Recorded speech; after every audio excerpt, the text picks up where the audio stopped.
नमस्कार, स्वागत है आप सबका नॉलेज प्लगइन में। मैं धीरज आप सबका तहे दिल से स्वागत करता हूं। आज का विषय है ट्रेन के संबंधित प्रश्न, जिसके अंतर्गत हम लोग खंभा या व्यक्ति को पार करना या फिर प्लेटफॉर्म या पुल को पार करना या फिर विपरीत दिशा में एक दूसरे को पार करना, चाहे वो ट्रेन हो, चाहे कोई व्यक्ति हो या गाड़ी हो, और समान दिशा में भी जब ट्रेनें पार होती है एक दूसरे को पार करेंगे या व्यक्ति जो चलता हुआ उसे पार करेंगे, उसके बारे में हम लोग जानेंगे। वीडियो को अंत तक जरूर देखिएगा, तो अगर अच्छा लगेगा तो बाद में आप लाइक और शेयर करिएगा जरूर। चलिए शुरू करते हैं। पहला प्रश्न है, 60 किलोमीटर प्रति घंटा की गति से चलने वाला ट्रेन रास्ते में एक खंभा व्यक्ति को 9 सेकंड में पार करता है, तो ट्रेन की लंबाई क्या है? देखिए, 60 किलोमीटर प्रति घंटा जो है वो चाल दिया हुआ है, जो कि किलोमीटर प्रति घंटा में है, और समय दिया हुआ है 9 सेकंड। ठीक है। अच्छा, इसमें जो है आपको खंभा पार करे, व्यक्ति पार करे, लैंप पोस्ट पार करे, सबके लिए सेम नियम ही अप्लाई करना है। तो पहला काम हमारा क्या होगा, तब यूनिट को चेंज कर लेना। तो हमने पहले यूनिट को चेंज कर लिया। कितना है? 60 किलोमीटर प्रति घंटा है, उसे हम लोग मीटर सेकंड में अगर बदलना चाहे तो हम लोग क्या करते हैं, आपको बताए थे मैंने पिछले वीडियो में। 5 छोटा है उसको ऊपर लिखेंगे, 5/18 मीटर सेकेंड कर लेंगे। इसको हम लोग काट लेंगे तो कितना कट रहा है, 10 छक्के 60, 6 या 18, यानी कि 50/3 मीटर पर सेकेंड हुआ। ठीक है। अब जो है जब खंभा को कोई चीज पार करता है, ठीक है, ये दिखाने के लिए मैं एक आपको एनिमेशन दिखा रहा हूँ। मान लीजिए एक पेड़ है, ठीक है, पेड़ के सामने एक ट्रेन खड़ा है। ठीक है। तो अब जो ट्रेन खड़ा है ये पेड़ के यहाँ पर खड़ा है। अब देखिए धीरे धीरे जब ट्रेन चलना शुरू करता है तो क्या होता है, देखिए धीरे धीरे ट्रेन चल रहा है, ट्रेन जाकर यहाँ पर रुकी। तो ये जब रुकता है तो ट्रेन ने कितना डिस्टेंस ट्रेवल किया, यहाँ पर हमने पहला लकीर दिया था। अब जो है ट्रेन का लकीर हम लोग यहाँ खींचेंगे, यानी कि कुल जो हमारा दूरी तय हुआ वो कितना से कितना शो हो रहा है, एकदम यहाँ से लेके यहाँ तक शो हो रहा है। ठीक है। तो ये हो गया आपका कॉन्सेप्ट। कोई भी पेड़ खंभा किसी को जब पार करता है तो इसी नियम से ये पार करता है। ठीक है। तो हमें इसमें क्या पता चलता है, हमें इसमें पता चला कि दूरी जो हुआ वो असल में ट्रेन की लंबाई ही हुआ। ठीक है। दूरी जो हुआ वो असल में ट्रेन की लंबाई का काम कर रहा है। ठीक है। और जो है दूरी बराबर हमारा क्या है, समय गुना चाल होता है। ठीक है। अच्छा, प्रश्न में हमारा समय कितना दिया हुआ था, 9 सेकंड दिया हुआ था। चाल हमारा 50/3 था, यानी दूरी जो निकालेंगे उससे हमारा ट्रेन की लंबाई निकल जाएगा। तो हम इसे बैठा लेते हैं तो कितना हो जाएगा, 3 तिया 9, तो 3×5 = 15, यानी 150 मीटर कुल जो है ट्रेन की लंबाई है। ठीक है। आप समझ गए हैं। चलिए फिर अगले प्रश्न की तरफ। अगला प्रश्न कहता है कि 360 मीटर लंबा एक ट्रेन 45 किलोमीटर प्रति घंटा की गति से चल रहा है। 140 मीटर लंबा पुल, चाहे प्लेटफॉर्म हो, कुछ भी इसमें मेंशन किया जा सकता है, को किस समय में वो पार कर जाएगा। ठीक है। तो इसमें क्या दिया हुआ है, देखिए इसको भी मैं एक एनिमेशन से आप लोगों को समझाता हूँ। मान लीजिए कि एक प्लेटफॉर्म है, ठीक है, इसके सामने एक ट्रेन खड़ा है। ठीक है। तो ट्रेन अभी कहाँ पर खड़ा है, एकदम लकीर यहाँ पर देखिए, ये लकीर हुआ, इस जगह पर आपका ट्रेन खड़ा है। अब जो है धीरे धीरे जब ट्रेन इसको पार करेगा तो क्या होगा, इस पे फोकस करिए। ट्रेन ऐसे चलते जाएगा और फिर जो है प्लेटफॉर्म को पार करेगा। जब वो पार कर रहा है तो हमने लकीर कहाँ खींचा था, पहला लकीर यहाँ खींचा था। अब पूरा पार करने के लिए हमें लकीर कहाँ खींचना पड़ रहा है, यहाँ पर खींचना पड़ रहा है। ठीक है। ध्यान से इस लकीर को अगर आप देखेंगे तो ट्रेन ने कितना दूरी ये ट्रेवल किया, यहाँ से लेके यहाँ तक, टोटल जो है यहाँ से लेके यहाँ तक का डिस्टेंस से ट्रेवल किया, यानी कि ट्रेन की लंबाई प्लस प्लेटफॉर्म की लंबाई जो होता है उसे हम आपस में जोड़ लेते हैं, तो फिर हमारा जो है कुल दूरी इसमें निकल जाता है। तो इस मैथ में भी हमने जो है पहले क्या था, चाल जो है जो हमारा 45 किलोमीटर प्रति घंटा दिया हुआ था उसे हम लोग क्या कर लेंगे, मीटर में चेंज कर लेंगे, क्योंकि बाकी सब चीज़ें यहाँ पर मीटर में दिया हुआ है। तो 45 किलोमीटर प्रति घंटा को अगर हम मीटर सेकंड में चेंज करने जाएं तो कितना हो जाएगा, 45 × 5/18 हुआ। इसे हम लोग काट लेंगे तो कितना हो जाएगा, 2 9 18, 9 5 45, यानी कि 5×5 = 2 मीटर पर सेकंड हुआ। ठीक है। अब जो है मैंने अभी जो एनिमेशन से क्या समझाया था, आपको जो है कुल लंबाई अभी हम लोगों का क्या आ जाएगा, प्लेटफॉर्म की लंबाई प्लस ट्रेन की लंबाई, तो कुल लंबाई के लिए हम लोग इन दोनों को जोड़ देंगे। क्वेश्चन में क्या दिया हुआ है, 360 मीटर लंबा ट्रेन और 140 मीटर लंबा पुल या प्लेटफॉर्म। तो उसे अगर हम जोड़ लेते हैं तो कितना हो जाएगा, 140 प्लस 360 बराबर 400 मीटर हो गया। ये हमारा कुल दूरी का काम करेगा। और जो है समय हमने अभी निकाला था कितना था, 25/2 मीटर प्रति सेकेंड। तो हमारा जो समय है वो होता है क्या, समय बराबर दूरी बटा चाल होता है। तो दूरी हमारा 400 ऊपर लिखती है, 25 हमने नीचे लिखा और इसके नीचे तो 2 है, उठ के ऊपर चला गया, हो गया। तो 25 कितना हो जाएगा, 25 16 में 400 होता है और 16 दूनी हो गया 32, यानी कुल 32 सेकेंड में जो है प्लेटफॉर्म को पार कर जाएगी। ठीक है, आप जो है एनिमेशन के द्वारा मैं कोशिश किया कि आप लोग जो है अच्छे से समझ जाएं। अगर एनिमेशन वाला वीडियो और चाहिए होगा तो प्लीज़ यार कंजूसी मत करना, लाइक और शेयर ज़रूर करो, नीचे कमेंट करो, तब तो मुझे मोटिवेशन मिलेगा कि मैं कुछ और मेहनत करूं।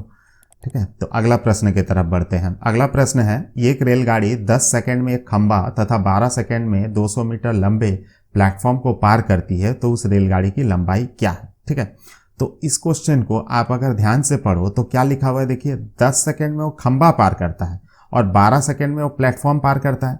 तो मैंने जो अभी कॉन्सेप्ट समझाया था, क्या बताया था कि जो प्लेटफॉर्म पार करने का कॉन्सेप्ट होता है उसके अंतर्गत ट्रेन की लंबाई प्लस प्लेटफॉर्म रहता है। और ये जो केवल खंभा होता है इसमें केवल ट्रेन होता है, और इसमें क्या होता है, जब प्लेटफॉर्म पार करता है तो उसमें ट्रेन प्लस प्लेटफॉर्म रहता है। यानी कि अगर हम इन दोनों के समय अंतर को देखें तो उसमें कौन पार हो रहा है, प्लेटफॉर्म पार हो रहा है। ठीक है, तो 2 सेकंड में वो क्या कर रहा है, पूरा प्लेटफॉर्म को जो है वो पार कर ले रहा है। ठीक है, समझ गए। 10 सेकंड और 12 सेकंड दोनों के बीच का अंतर हो गया 2 सेकंड, और इस 2 सेकंड में वो क्या कर रहा है, प्लेटफॉर्म को पार कर रहा है। यानी प्लेटफॉर्म की लंबाई जो है वो जो 200 मीटर है, इसे पार करने में 2 सेकंड का समय लगता है। तो हम यहाँ से हम चाल अपना निकाल सकते हैं, ट्रेन की गति जो निकल रहा है कितना, 200 मीटर ऊपर 2 नीचे काट लेते हैं, 100 मीटर प्रति सेकंड हो गया। ये आपका मीटर प्रति सेकंड में चाल है। अगर प्रश्न में आपको चाल पूछा रहता किलोमीटर प्रति घंटा में, तो आप क्या कर लेते, उसको 18/5 करके आप किलोमीटर प्रति सेकंड में किलोमीटर प्रति घंटा में आप इसको इस चाल को निकाल सकते थे। लेकिन इसमें पूछा नहीं गया है, तो इसमें हमें क्या निकालना है, रेलगाड़ी की लंबाई निकालनी है। तो रेलगाड़ी की लंबाई के लिए हम लोग क्या करेंगे, चाल गुना समय। चाल हमें पता है अभी 100 मीटर प्रति सेकंड है, और समय हमारा क्वेश्चन में दिया हुआ था उस समय 10 सेकंड था। दोनों को आपस में गुना कर लेते हैं तो 1000 मीटर, यानी कुल 1000 मीटर में जो है वो ट्रेन की लंबाई हुई। ठीक है, इसका जो है इसके यहाँ एक शॉर्ट मेथड भी है कि ट्रेन की लंबाई के लिए हम लोग ये फॉर्मूला अगर रट्टा मार सकते हैं तो ये एक बार में निकल जाता है, x into T1/T2 minus T1। x का मतलब होता है प्लेटफॉर्म की लंबाई, T1 मतलब हुआ जो प्रारंभिक समय, कम समय लगा था खंभा पार करने में, और नीचे जो है प्लेटफॉर्म प्लस खंभा वाला समय माइनस खाली खंभा को पार करने वाला समय। इसमें अगर हम लोग आप निकाल लेते हैं, एक बार में बैठा लेते हैं, तो 200 गुना पहला वाला समय 10 था, नीचे 12 माइनस 10 था, तो इसको अगर हम करते हैं 2000/2 इक्वल टू 1000 मीटर। इस तरीके से आप शॉर्ट में भी निकाल सकते हैं। अगला प्रश्न है 2 रेलगाड़ी जिनकी लंबाई क्रमशः 400 और 600 मीटर है, समांतर पटरी पर क्रमशः 52 किलोमीटर प्रति घंटा और 38 किलोमीटर प्रति घंटा की गति से एक दूसरे की विपरीत दिशा में चल रही है, वे कितने समय में एक दूसरे को पार करेंगे। यहाँ जो क्वेश्चन में है, सबसे मुख्य बात इसमें जो आपको ध्यान देना है वो है विपरीत दिशा में। विपरीत दिशा का कॉन्सेप्ट क्या होता है, देखिए जब कोई ट्रेन मान लीजिए कि चल रहा है, एक तरफ में चल रहा है, दूसरा ट्रेन विपरीत दिशा में खड़ा है, जब वो चलना शुरू करेगा तो देखिए वो कहाँ तक जा रहा है, पार करने में उसको कितना दूरी उसको तय करना पड़ा, दोनों ट्रेन की लंबाई को पार करना पड़ा। ठीक है, कॉन्सेप्ट समझ गए। तो इसके लिए हमें कुल दूरी तय करने के लिए कितना करना पड़ रहा है, इस ट्रेन की लंबाई इस ट्रेन की लंबाई पूरा को अगर हम जोड़ लेते हैं तो निकल जाएगा, जो कि हमारा कितना होगा, 400 प्लस 600 करने से 1000 मीटर हो जाएगा। और इसका और एक नियम है कि चाल हम कैसे निकालेंगे। सोचिए जब आप ट्रेन में बैठे हुए हैं और 2 विपरीत दिशा में ट्रेन पार करती है, ट्रेन में तो आप सबने जर्नी किया है, जब एक दूसरे को विपरीत दिशा में पार करती है तब क्या लगता है, साई से एकदम तुरंत पार कर गया, यानी स्पीड बढ़ा हुआ लगता है दोनों का। ठीक है, तो इसलिए जो है विपरीत दिशा वाले क्वेश्चंस में आपको चाल को जो है आपस में ऐड कर लेना है। पहला ट्रेन का कितना था, 52 था किलोमीटर प्रति घंटा, दूसरा का 38 किलोमीटर प्रति घंटा था, दोनों का आपस में जोड़ लेते हैं तो कितना हो गया, 50 30 80 10 90 किलोमीटर प्रति घंटा उसका अपेक्षित चाल हो गया। ठीक है, तो हमेशा याद रखिए, जब भी विपरीत दिशा में जाने वाले वस्तुओं, ऑब्जेक्ट, ट्रेन, गाड़ी का दिया रहेगा तो आपको उसका अपेक्षित चाल के लिए दोनों क्वांटिटी को आपस में ऐड कर लेना है, ठीक है। अच्छा, इसके बाद आता है कि ये किलोमीटर प्रति घंटा में है, तो आपको क्या करना होगा, मीटर प्रति सेकंड में उसको चेंज कर लेना होगा। तो उसके लिए हम लोग क्या करेंगे, उसमें 5/18 करके हम निकाल लेंगे। तो ये कितना हो गया, 18 × 5 = 90, तो 5 × 5 = 25 मीटर प्रति सेकंड हो गया, ठीक है। 25 मीटर प्रति सेकंड हो गया। और कुल लंबाई हमने बताया था कि 400 + 600 यानी 1000 मीटर था। तो समय कितना लगेगा, समय बराबर होता है दूरी बटा चाल। दूरी हमने निकाला 1000 मीटर, चाल अभी हमने निकाला 25 है, 25 चौके 100 होता है यानी 40 सेकंड। तो कुल जो है 40 सेकंड में एक दूसरे को ट्रेनें पार कर जाएगी, ठीक है। चलिए अगले सवाल की तरफ। अगला प्रश्न है, 2 रेलगाड़ी समान दिशा में, ये क्वेश्चन है समान दिशा का, 56 किलोमीटर प्रति घंटा व 29 किलोमीटर प्रति घंटा की गति से चल रही है। तेज गति से चलने वाली गाड़ी धीमी गति से चलने वाली ट्रेन में बैठे हुए व्यक्ति को 16 सेकंड में पार कर जाती है। तो तेज गति की ट्रेन की लंबाई कितनी है, ठीक है। अब जो है क्वेश्चन में क्या है, दोनों समान दिशा में चल रहे हैं, मतलब दोनों एक ही तरफ में चल रहे हैं, ठीक है। जैसे आप लोग गाड़ी में रेस लगाते हैं ना, दोनों दोस्त एक साथ एक स्पीड में अगर चले तो स्पीड तो बराबर ही होगा, 0। लेकिन एक भाई कोई पीछे छूट जाता है, एक भाई तेजी से चला जाता है, तो उसमें कैसे स्पीड निकालेंगे, दोनों के बीच का अंतर एज इट इज है, ठीक है, समझ गए। तो अभी जो है अपेक्षित गति जब समान दिशा में रहेगा तब हम लोग कैसे निकालेंगे, दोनों को आपस में माइनस कर देंगे जब समान दिशा में वो चलता होगा। तो 56 - 29 कर लेते हैं तो 27 किलोमीटर प्रति घंटा, ये हो गया अपेक्षित चाल। और इसको हम लोग मीटर सेकंड में चेंज कर लेते हैं फटाफट से, कितना हो जाएगा तब इसको 5/18 से गुना करते हैं तो 2 × 9 = 18, 9 × 3 = 27, ठीक है, यानी कि 5 × 3 = 15/2, तो 15/2 मीटर प्रति सेकंड आया, ठीक है। ये हमारा चाल निकल गया है। और प्रश्न में हमें क्या दिया हुआ था, 16 सेकंड में पार करती है, यानी कि समय भी दिया हुआ है। समय और चाल दिया रहे तो दूरी तो आप आराम से निकाल सकते हैं, बराबर चाल गुना समय। अच्छा, ये आप सोचिए कि इसमें कौन सा निकल रहा है, जो तेजी से इस ट्रेन का पार कर जाएगा। इस जगह से इस जगह अगर पार करता है तो यहाँ से यहाँ तक का डिस्टेंस पहुँचेगा वो, बाकी वाला तो पीछे ही रह जाएगा। तो इसी नियम से अगर हम करते हैं तो दोनों का हम लोग गुना कर लेंगे, तो तेज गति का गाड़ी का लंबाई निकल जाएगा 15/2 × 16 बराबर कितना हो जाएगा, 2 × 8 = 16, तो 15 चौके 60 और 15 × 8 = 120 मीटर। तो ट्रेन की लंबाई हो गया कितना, 120 मीटर, ठीक है। चलिए अगले प्रश्न की तरफ। अगला प्रश्न क्या है, अगला प्रश्न कहता है कि एक ट्रेन 125 मीटर लंबा है। यह एक आदमी जो कि उसी दिशा में 5 किलोमीटर प्रति घंटा में चल रहा है को पूरी तरह से पार करने में ट्रेन को 10 सेकंड का समय लगता है। फिर ट्रेन की गति क्या है। तो अभी हमने जो कॉन्सेप्ट पढ़ा कि एक ही तरफ में जब चलेंगे, एक ट्रेन भी चल रहा है, एक आदमी भी चल रहा है, तो उसमें क्या होता है, उसमें होता है कि हमें स्पीड को जो है माइनस कर लेना पड़ता है। लेकिन यहाँ तो हमें ट्रेन का गति पता ही नहीं है, तो हमें पहला काम क्या करना होगा, ट्रेन की गति को हम लोग पहले उसको x मान लेंगे, ठीक है। अब जो है आपको अपेक्षित चाल पता है, तो एक तरफ में जो है वो अपेक्षित चाल अगर निकालेंगे तो कितना हो जाएगा, x जो था माइनस हम 5 कर लेंगे, 5 किलोमीटर चूंकि उसी दिशा में जा रहा है माइनस कर लिए, तो x - 5 किलोमीटर प्रति घंटा हुआ, ठीक है। अब जो है हमें ट्रेन की लंबाई के लिए हम लोग कौन सा फॉर्मूला यूज करते हैं, चाल गुना समय। अच्छा, यहाँ पर जो है आपका ध्यान से अगर देखें तो इसमें जो है ट्रेन की लंबाई ये कितना है, 125 मीटर, ये हमारा दिया हुआ है। अच्छा, चाल जो है अपेक्षित चाल अभी हमने निकाला था x - 5 जो कि किलोमीटर प्रति घंटा में था, तो उसे हम मीटर सेकंड में बदलने के लिए 5/18 कर दिए, ये पूरा मिला के उसका चाल हो गया है। अच्छा, गुना कितना करना है, समय हमारा प्रश्न में दिया हुआ था 10 सेकंड, उसे हम कर लेंगे।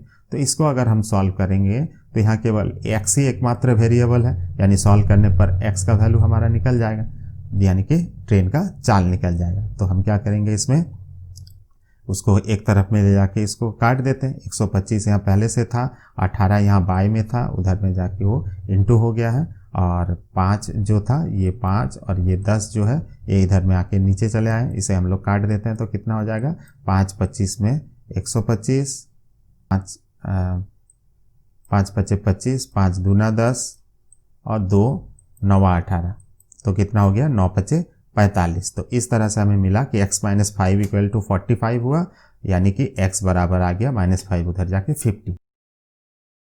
अगला प्रश्न है, एक रेलगाड़ी 5 मीटर प्रति सेकंड एवं 10 मीटर प्रति सेकंड की चाल से टहल रहे दो व्यक्तियों को 6 सेकंड और 5 सेकंड में पार कर लेती है। ये दोनों व्यक्ति रेलगाड़ी की विपरीत दिशा में टहल रहे हैं, गाड़ी की लंबाई एवं चाल बताइए। ठीक है, तो इसमें क्या क्या क्वेश्चन में दिया हुआ है? क्वेश्चन में दिया हुआ है, ये मान लीजिए कि पूरा एक ट्रेन है और दो व्यक्ति जो है ट्रेन के रेलगाड़ी की विपरीत दिशा में टहल रहे हैं, रेलगाड़ी की विपरीत दिशा में टहल रहे हैं। ठीक है, अब जो है हमारा क्वेश्चन में जो है रेलगाड़ी का गति हमें नहीं दिया गया है, तो रेलगाड़ी का हम गति को x मीटर पर सेकंड पकड़ लेते हैं। ठीक है, अब जो है पहला व्यक्ति का चाल कितना हो जाएगा, x + 5 हो जाएगा, क्योंकि विपरीत दिशा में है तो गति ऐड होता है आपस में। और दूसरा व्यक्ति जो कि 10 मीटर प्रति सेकंड में चल रहा था, उसका चाल कितना हो जाएगा, उसके लिए अपेक्षिक चाल कितना हो जाएगा, x + 10 हो जाएगा। ठीक है, अब दोनों कंडीशन में आपको चाल पता है और प्रश्न में ध्यान से देखिए, उसमें दिया हुआ है कि पहला व्यक्ति को 6 सेकंड में, दूसरा को 5 सेकंड में पार करता है। तो अगर हमारे पास चाल और समय दिया हुआ है तो हम दूरी का पता लगा सकते हैं और दोनों दूरी तो समान ही होगा। तो पहला कंडीशन में क्या हुआ, x + 5 गुना 6 बराबर x + 10 गुना 5। ठीक है, x + 5 और पहला वाला के लिए ये 6 था, इसे हमने गुना किया।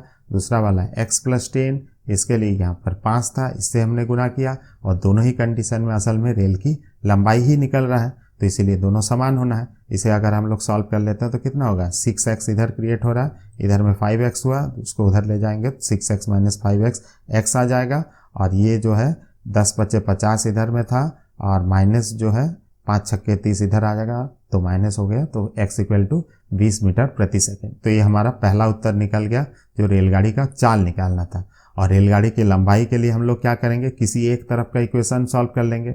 मान लीजिए इधर का इक्वेशन सॉल्व करें चाहे इधर का इक्वेशन सॉल्व करें, दोनों ही कंडीशन में हमारा ट्रेन का लंबाई निकलेगा। तो हम लोग इसको कर लेते हैं, कितना हो जाएगा ट्रेन का लंबाई तब 20 हमारा आया था क्वेश्चन में, और ये जो है अभी 5 था, इसे हम ऐड कर लेते हैं, तो 20 × 5 = 25 हो गया, गुना 6 यानी 150 मीटर, यानी कि ट्रेन जो है 150 मीटर लंबा है। आई होप कि वीडियो में बहुत जानकारी आपको अच्छा लगा है। अगर अच्छा लगा है तो प्लीज़ लाइक करिए, एनिमेशन वीडियोस अगर पसंद आया होगा तो उसके बारे में भी कमेंट करिए, और जो है चैनल को प्लीज़ सब्सक्राइब करिए। मेरा नया चैनल है, आप लोग सपोर्ट करिएगा तो ही मैं आगे मोटिवेट होकर और अच्छे वीडियो बना पाऊँगा। Thank you.